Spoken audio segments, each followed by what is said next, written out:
जय हिंद। Welcome to study close. मेरा नाम है दीपक यादव। नाउ इस वीडियो में हम लोग डिस्कस करने वाले हैं एक इंपॉर्टेंट आर्टिकल को जो कि हमारे एग्जाम के पॉइंट ऑफ व्यू से काफी ज्यादा रेलेवेंट होने वाला है। तो डाउन टू अर्थ का आर्टिकल है। रिसेंटली एक स्टडी पब्लिश हुई है और उस स्टडी में बताया यह गया कि इंडिया के अंदर जो न्यूरोलॉजिकल डिसऑर्डर्स हैं वो काफी हद तक बढ़ते हुए नजर आए हैं। इस वीडियो में हम लोग जानेंगे न्यूरोलॉजिकल डिसऑर्डर्स क्या होते हैं और खासकर ये कॉमन डिसऑर्डर्स कौन कौन से हैं जो कि भारत के अंदर देखने को मिले हैं। इंपॉर्टेंट वीडियो है। ये आर्टिकल आपका यूपीएससी जीएस पेपर 2 हेल्थ के पर्सपेक्टिव से इंपॉर्टेंट हो जाएगा। लेकिन फर्दर डिस्कशन से पहले go to Google Play Store, download our study close learning app और वहां पर जाकर आप लोग यूपीएससी के कोर्सेज को अवेल कर सकते हो बहुत ही ज्यादा मिनिमम प्राइसेस में। नीचे आपको डिस्क्रिप्शन बॉक्स में इस ऐप का लिंक मिल जाएगा।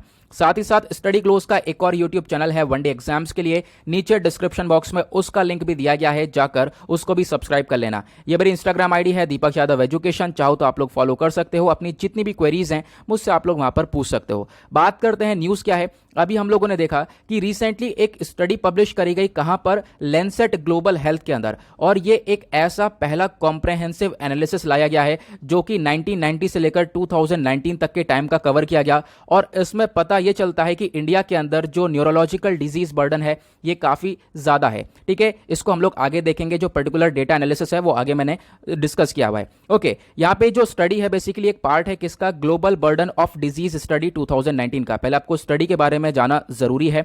इस स्टडी को पब्लिश किया गया था India state level disease burden initiative के द्वारा। अब ये जो इनिशिएटिव है ना, ये एक जॉइंट इनिशिएटिव है किस किस का, Indian council of medical research का, साथ ही साथ कुछ अदर पब्लिक हेल्थ इंस्टीट्यूशंस हैं उनका। मतलब स्टडी काफी ऑथेंटिक है एकदम। यहां पर आपको रियल एनालिसिस मिलेगा इसके रिगार्डिंग। अब यहां पे सबसे पहली बात हम लोग जानेंगे न्यूरोलॉजिकल डिसऑर्डर क्या है, क्योंकि इसी के बारे में पूरे वीडियो में चर्चा होने वाली है। तो इसका मतलब है सिंपल सा, कुछ ऐसी डिजीज, कुछ ऐसी बीमारियां जो कि आपके सेंट्रल और पेरिफेरल नर्वस सिस्टम से रिलेटेड होती हैं। सिंपल सी बात करें, जो कि आपके नर्वस सिस्टम को अफेक्ट करती हैं, क्योंकि ये जो सेंट्रल और पेरिफेरल नर्वस सिस्टम है ये आपके नर्वस सिस्टम का ही पार्ट है। अदर वर्ड्स में बात करें, खासकर ऐसी बीमारियां जो कि आपके brain, spinal cord, cranial nerves, peripheral nerves, इन सबको अफेक्ट करें। ठीक है, अब यहां पे हम लोग बात करते हैं सबसे पहली बात नर्वस सिस्टम की। कुछ बेसिक्स बता रहा हूं, ज्यादा डिटेल में नहीं जाएंगे। कुछ बेसिक्स से ये होगा, हम लोग आगे आर्टिकल को अच्छे से समझ पाएंगे। नाउ ये जो नर्वस सिस्टम है ये कॉम्प्लेक्स नेटवर्क होता है नर्व्स और सेल्स का, जिसको हम लोग न्यूरॉन बोलते हैं। अब आपका जो ब्रेन है, नर्वस सिस्टम के अंदर आपका ब्रेन आ गया, स्पाइनल कॉर्ड आ गया, ये मेन चीज है। ये पूरा का पूरे बॉडी को रेगुलेट करता है। पूरी की पूरी बॉडी को कंट्रोल कौन करता है, पूरा ब्रेन है वो। ठीक है, अब यहाँ पे होता क्या है कि जो ब्रेन है आपको मैसेज भेजता है आपकी बॉडी के अंदर। ठीक है, मैसेज आते हैं और उसके बाद यहाँ पे आपकी जो बॉडी है वो ब्रेन के अकॉर्डिंग जो है वर्क करना चालू कर देती है। अब यहाँ पे आप देख सकते हो, सिंपल सी डेफिनेशन है, नर्वस सिस्टम एक कॉम्प्लेक्स नेटवर्क है नर्व्स और सेल्स का, जिसको हम लोग न्यूरॉन बोलते हैं। ये मैसेजेस को कैरी करता है ब्रेन से, स्पाइनल कॉर्ड से, आपकी various parts of the body के अंदर। सिंपल सा एग्जांपल लें, आपने किसी गर्म चीज को छू लिया। ठीक है, छूने के बाद क्या होगा, आपके ब्रेन से डायरेक्टली मैसेज आएगा कि उस पर हाथ हटाओ। ठीक है, एकदम तुरंत से क्या होगा, आप हाथ हटा दोगे वहां से। वो सब क्या हो रहा है, वो सब आपके ब्रेन के थ्रू मैसेज आ रहा है आपके बॉडी पार्ट्स के अंदर। ठीक है, तो ये चीजें यहाँ पर देखने को मिल जाती हैं। तो ये नर्वस सिस्टम का छोटा सा पार्ट है। अब यहाँ पे हम लोग बात करते हैं नर्वस सिस्टम, आपको दो टाइप्स के देखने को मिल पाएंगे इनके। एक तरीके से इसमें हम लोग, एक होता है सेंट्रल नर्वस सिस्टम और दूसरा होता है peripheral nervous system. Central nervous system के अंदर क्या क्या आता है, तो सेंट्रल नर्वस सिस्टम है जो मेन होता है, यहां पर आप देख पाओगे ब्रेन हो गया। ब्रेन के बाद जो स्पाइनल कॉर्ड है वो यहां पर आपको ये देखने को मिलेगी। ठीक है, इन दोनों का मेन काम होता है। देन उसके बाद जो पेरिफेरल नर्वस सिस्टम होता है, यहां पर आपकी नर्व्स होती हैं। ऐसी नर्व्स देखो, यहां पे जो क्रेनियल नर्व्स होती हैं, स्पाइनल नर्व्स होती हैं, पेरिफेरल नर्व्स होती हैं, वो पेरिफेरल नर्वस सिस्टम के अंदर आती हैं। क्रेनियल नर्व्स कौन सी नर्व्स हैं, जो कि ब्रेन के अंदर से निकल कर आती हैं। और स्पाइनल नर्व्स कौन सी नर्व्स हैं, जो कि आपके स्पाइनल कॉर्ड से निकल कर आती हैं। और पेरिफेरल नर्व्स कौन सी हैं, जो कि आपके यहां पर देखने को मिलेंगी, जो ये पेरिफेरल नर्वस सिस्टम के अंदर आती हैं। ठीक है, ये चीजें हो गई। अब उसके बाद हम लोग बात करते हैं, ये जो डिजीज हैं आपको कहां पे अफेक्ट करती हुई नजर आएंगी, सेंट्रल नर्वस सिस्टम के अंदर और पेरिफेरल नर्वस सिस्टम के अंदर। आई होप आप समझ गए होंगे अच्छे से कि ये जो डिजीज हैं ये कहां कहां पे अफेक्ट करती हैं। ठीक है, अब ये डिजीज भी अलग अलग टाइप्स की होती हैं। तो बेसिकली 3 टाइप्स की ये डिजीज होती हैं। एक होते हैं नॉन कम्युनिकेबल न्यूरोलॉजिकल डिसऑर्डर, दूसरे होते हैं कम्युनिकेबल न्यूरोलॉजिकल डिसऑर्डर, तीसरी होती है इंजरी रिलेटेड न्यूरोलॉजिकल डिसऑर्डर। सबसे पहले हम लोग बात करते हैं नॉन कम्युनिकेबल के बारे में, मतलब ऐसी डिजीज, ऐसे डिसऑर्डर्स जो कि ट्रांसमिट नहीं हो सकते। तो इसके अंदर सबसे मेन आता है स्ट्रोक हो गया, हेडेक हो गया, एपिलेप्सी हो गया, सेरेब्रल पाल्सी, एल्जीमर, ऐसी बीमारियां देखने को मिलती हैं जो कि आपके ब्रेन को अफेक्ट करती हैं। देन उसके बाद कम्युनिकेबल न्यूरोलॉजिकल डिसऑर्डर्स होते हैं जो कि आपकी बॉडी से ट्रांसमिट हो सकती हैं, जैसे कि एनसेफेलिटिस, मेनिंगिटिस, टेटनेस। उसके बाद कुछ होते हैं इंजरी रिलेटेड न्यूरोलॉजिकल डिसऑर्डर्स, यानी कि इंजरी की वजह से, चोट लगने की वजह से भी कुछ डिसऑर्डर्स हो जाते हैं, जैसे कि traumatic brain injuries, spinal cord injuries, ये सारी चीजें देखने को मिल जाती हैं। अब यहाँ पर डेटा एनालिसिस के बारे में बात करते हैं। ये जो न्यूरोलॉजिकल डिसऑर्डर्स हैं, इनका भारत के अंदर जितने भी डिजीज है ना, उन सब में से 10% का कंट्रीब्यूशन है। मतलब भारत के अंदर जितनी भी डिजीज हैं, सब में से 10% कंट्रीब्यूशन न्यूरोलॉजिकल डिसऑर्डर्स का है। इतनी ज़्यादा बीमारियां आपको न्यूरोलॉजिकल डिसऑर्डर्स की देखने को मिलेंगी। और यहाँ पे बोला यह गया है, जो नॉन कम्युनिकेबल न्यूरोलॉजिकल डिसऑर्डर्स हैं कंट्री के अंदर, ये भी बड़े हैं। साथ ही साथ जो नॉन कम्युनिकेबल न्यूरोलॉजिकल डिसऑर्डर्स हैं, ये अलग अलग आप कह सकते हो कि कैटेगरीज के अंदर बड़े हैं। जैसे कि जो डेली होता है, ये क्या होता है आगे हम डिस्कस करेंगे। इसको बोला जाता है डिसएबिलिटी एडजस्टेड लाइफ ईयर्स। तो इस कैटेगरी वाले जो लोग हैं, इनके अंदर ये न्यूरोलॉजिकल डिसऑर्डर काफी हद तक बड़े हैं। बोला यह जाता है कि 2019 से लेकर जो डेटा है 1990 से लेकर 2019 तक का, तो यहां पर ये जो न्यूरोलॉजिकल डिसऑर्डर हैं इस सेक्टर के अंदर ये डबल हो चुके हैं। 4% से लगभग 8.2% तक हो चुका है। उसी के साथ जो इंजरी रिलेटेड डिसऑर्डर्स होते हैं वो भी इंक्रीज हो चुके हैं, 0.2% से लेकर 0.6% तक आपको ये देखने को मिलेंगे। मैंने अभी आपको बताया कि ये जो दिल्ली वाले लोग हैं, ठीक है, इनके अंदर भी यहाँ पर ये डिसऑर्डर बड़ा है, एक इनफैक्ट यहाँ पे डबल हो चुका है।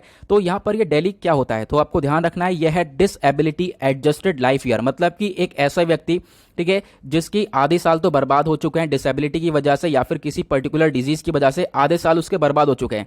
प्लस क्या होता है, उसी डिजीज या डिसेबिलिटी की वजह से वो उसकी जो एक्सपेक्टेड लाइफ ईयर है वो उतना नहीं जी पाता, उससे पहले मर जाता है। ठीक है, तो यहाँ पर ये डेली आप कंडीशन आपको ये देखने को मिल जाती है। ठीक है, यहाँ पर ये जो पूरा का पूरा टाइम है इस पर्टिकुलर एरिया से मेजर किया जाता है। सिंपल साइज का मतलब ये है years lived with disability plus years of life lost. ठीक है, ये चीज़ें यहाँ पर आपको देखने को मिल जाती है। उस पर्टिकुलर व्यक्ति के डिसेबिलिटी आने के बाद या फिर डिजीज से इन्फेक्ट होने के बाद क्या होता है, उसकी अर्ली डेथ भी हो जाती है। ठीक है, एक्सपेक्टेड लाइफ ईयर्स तक वो नहीं जी पाता। तो यहाँ पर ये देखने को मिलेगा। तो इन पर्टिकुलर व्यक्तियों के अंदर, इन पर्टिकुलर पर्सन्स के अंदर भी यहाँ पे क्या है कि ये जो न्यूरोलॉजिकल डिसऑर्डर है वो डबल हो चुका है। ये तो हमने बात करी थी नॉन कम्युनिकेबल के बारे में, जो कि ट्रांसमिट नहीं होते हैं। अब हम बात करते हैं कम्युनिकेबल डिजीज के बारे में, जो कि ट्रांसमिट हो जाते हैं। जैसे कि यहाँ पर आप देख पाओगे जो इनका बर्डन है सबसे ज़्यादा वो बच्चों के अंदर देखने को मिला है। इनफैक्ट वो बच्चे जिनकी उम्र 5 साल से कम है। साथ ही साथ जो ये नॉन कम्युनिकेबल न्यूरोलॉजिकल डिसऑर्डर है, ये एक हाईएस्ट कंट्रीब्यूटर आपको देखने को मिलेगा हर एज ग्रुप से। मतलब कि भारत के अंदर चाहे वो कोई सी भी एज ग्रुप हो, सभी के अंदर आपको न्यूरोलॉजिकल डिसऑर्डर ये सबसे ज़्यादा देखने को मिलेगा। ये सबसे ज़्यादा बीमारियां देखने को मिलेंगी जो कि आपके ब्रेन को अफेक्ट करती हैं। देन उसके बाद यहाँ पर एक छोटी सी लाइन ये भी है, ये इंपॉर्टेंट है। वो क्या है कि इन सब बर्डन की अगर हम हटाकर देखें दूसरी तरफ, एक होता है इन्फेक्शियस न्यूरोलॉजिकल डिसऑर्डर। ठीक है, अब इन्फेक्शन वाला जो ये न्यूरोलॉजिकल डिसऑर्डर है ये थोड़ा सा गिरा है, ये थोड़ा सा कम हुआ है भारत के अंदर, लेकिन फिर भी जो ये लेस डेवलप्ड स्टेट्स हैं वहां पर ये बीमारी अभी भी आपको ज्यादा देखने को मिल जाएगी। देन उसके बाद यहाँ पे हम लोग बात करते हैं ये सारे जो डिसऑर्डर्स हैं इनमें से टॉप के कौन से हैं जिनकी वजह से सबसे ज्यादा लोगों की डेथ हुई है। तो यहाँ पे अगर हम बात करें तो लीडिंग न्यूरोलॉजिकल डिसऑर्डर्स के अंदर आता है स्ट्रोक, हेडेक और एपिलेप्सी। ठीक है, ये 3 आते हैं। स्ट्रोक हो जाता है, ठीक है, चोक हो जाता है, या फिर हेडेक हो रहा है उसकी वजह से दिक्कतें आती हैं, या फिर एपिलेप्सी हो जाता है। एपिलेप्सी मतलब ये भी डिसऑर्डर है आपके नर्व सेल के अंदर। ठीक है, जो एक्टिविटी होती है ब्रेन के अंदर वो पूरी तरह से डिस्टर्ब हो जाती है। ठीक है, रोकने से मतलब सीज सा हो जाता है बॉडी, ये चीज़ें देखने को मिलती हैं। देन यहाँ पे हम लोग अगर बात करें जो ये नॉन कम्युनिकेबल न्यूरोलॉजिकल डिसऑर्डर है, इसमें जो स्ट्रोक है ना ये सबसे ज़्यादा कॉमन रहा है। स्ट्रोक एक 3rd leading cause of death रहा है। मतलब कि भारत के अंदर अगर तीसरी बीमारी जिसके लिए बात करें सबसे ज़्यादा डेथ हुई है तो वो स्ट्रोक है। देन उसके बाद डिमेंटिया भी सबसे टॉप पर आपको देखने को मिलेगा। डिमेंटिया से भी काफ़ी सारे न्यूरोलॉजिकल डिसऑर्डर देखने को मिले हैं और एक तरीके से आप कह सकते हो यहाँ पे भूलने की बीमारी भी हो जाती है, आपका ब्रेन काफ़ी बुरी तरह से अफेक्ट हो जाता है। तो ये डिसऑर्डर काफ़ी तेज़ी से बढ़ा है। देन उसके बाद बात करते हैं हेडेक की। तो हेडेक भी एक कॉमन न्यूरोलॉजिकल डिसऑर्डर है और आप देख पाओगे इंडिया के अंदर हर 3 में से एक व्यक्ति जो है अफेक्ट है हेडेक्स की वजह से। देन उसके बाद माइग्रेन के बारे में चर्चा है। तो माइग्रेन की वजह से भी काफ़ी ज़्यादा लोग अफेक्ट हैं, लेकिन माइग्रेन जो है सबसे ज़्यादा फीमेल्स में देखने को मिलेगा अगर हम इसे कंपेयर करें मेल से। तो ठीक है, तो खासकर ये उस पर्टिकुलर वाले पर्सन के अंदर आपको देखने को मिलेगा जो कि एडल्ट्स हैं, जो कि अपनी वर्किंग एज पॉपुलेशन के अंदर है, तो उनके अंदर भी ये माइग्रेन बढ़ता हुआ नजर आया है। नाउ अब यहाँ पे क्वेश्चन ये है कि ये जो बीमारियां बढ़ी हैं इसके पीछे का क्या रीज़न हो सकता है। तो यहाँ पे देखो रीज़न में सबसे पहली चीज़ ये बोली गई है, आपका जो बर्डन है, बर्डन आपके ऊपर बहुत ज़्यादा है, उसकी वजह से न्यूरोलॉजिकल डिसऑर्डर्स हो जाते हैं। देन उसके बाद हाई ब्लड प्रेशर की वजह से, एयर पोल्यूशन की वजह से, डाइटरी रिस्क हो गए, high fasting plasma glucose, high body mass index. ठीक है, तो इन सब चीज़ों की वजह से भी यहाँ पर न्यूरोलॉजिकल डिसऑर्डर्स देखने को मिलते हैं और बेसिकली और भी रीजंस हो सकते हैं, बट ये जो मैंने आपको कुछ बताए हैं ये टॉप लीडिंग कॉन्ट्रीब्यूटर्स हैं न्यूरोलॉजिकल डिजीज के सेक्टर में। ओके, आई होप आपको ये वीडियो अच्छे से समझ में आ गया होगा। सारे इंपॉर्टेंट एस्पेक्ट्स हमने क्लियर कर लिए, एग्जाम के लिए काफ़ी इंपॉर्टेंट है। इसी के साथ करते हैं हम लोग अपने लेक्चर को समाप्त। मिलते हैं आप लोगों से नेक्स्ट वीडियो में। आज के लिए bye bye, have a nice day, thank you and जय हिंद।